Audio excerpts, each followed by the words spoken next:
absolute privilege now because I am joined by Sir David King. Sir David, thank you so much for taking the time to talk to us today. Delighted to be here. It's a wonderful event. Really is, isn't it? So can I ask, just first off, would you mind just telling us a little bit about you and what it is that you do? So I'm a physical chemist, and I was head of the chemistry department at Cambridge University. Then I went into government, chief scientific advisor with Tony Blair and Gordon Brown. And then I was kept on by Cameron and May to run the climate negotiations. So I led on the British side of the negotiations for the big meeting in 2015 in Paris. And I've subsequently still totally committed to work on climate change. I returned to Cambridge, set up a Centre for Climate Repair at Cambridge, and I also run the Global Climate Crisis Advisory Group, which is 15 individuals from 12 countries. My goodness, I mean, absolutely incredible. So we're here at UK Construction Week, and the theme is sort of culture change, which obviously the climate crisis, sustainability is a big part of that. So do you think it's important that big construction weeks and big events are really focusing in on this? Absolutely. I mean, the construction industry is central to managing the business of getting down to zero carbon emissions. If we look at the construction industry, what do we think of? We think of concrete and steel. And concrete and steel are major emitters of carbon dioxide. So we have to rejig the construction industry to operate in a totally friendly way to the environment.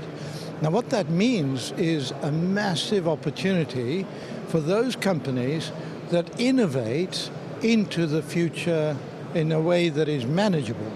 Right? So in other words, what I'm trying to do here is to stimulate every construction company to understand there is no future in just continuing the way you've been operating over the last 20, 30 years. We have to operate towards that zero carbon goal. That means massive reduction in energy usage. It means using passive air conditioning, passive heating, so that we're not losing energy all the time. It means well-insulated buildings, and it means developing a form of construction that moves us away from the traditional steel and concrete. And are there solutions to this already, or is it something that actually people need to collaborate together to find the solutions? There are some solutions that have been around for a long time. So if we go back to the Persians and look at their buildings, they developed the whole idea of passive air conditioning, creating heat chimneys that took the hot air away and pulled cold air into the buildings. So, you know, we are so used to using electricity as if there was no end to the supply.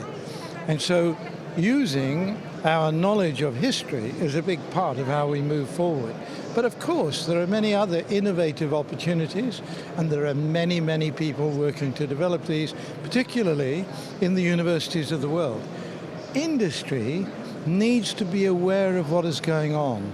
And the best way for an industry to operate is to set up a relatively small research function, but work closely with those universities that are operating in this area. And then you're rubbing shoulders with the future. So all about education, and actually we are looking for the future to really solve this climate crisis. Yes, and so let me now explain why do I use the phrase climate crisis. We have in the atmosphere today twice as much greenhouse gas as there was in the pre-industrial era.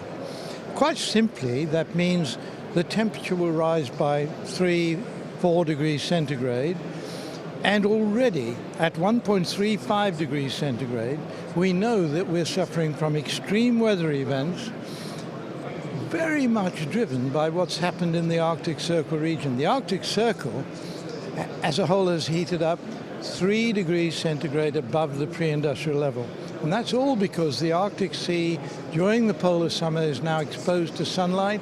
The blue sea soaks up sunlight, the white ice reflects it back into space. And so this Arctic Circle heating is like the canary in the coal mine, right? It is dying. And we need to repair the Arctic Circle. We're working on that in Cambridge. We need to remove greenhouse gases. We've got too much up there already at scale. Tens of billions of tons a year we need to remove, and we need to stop putting this stuff up there.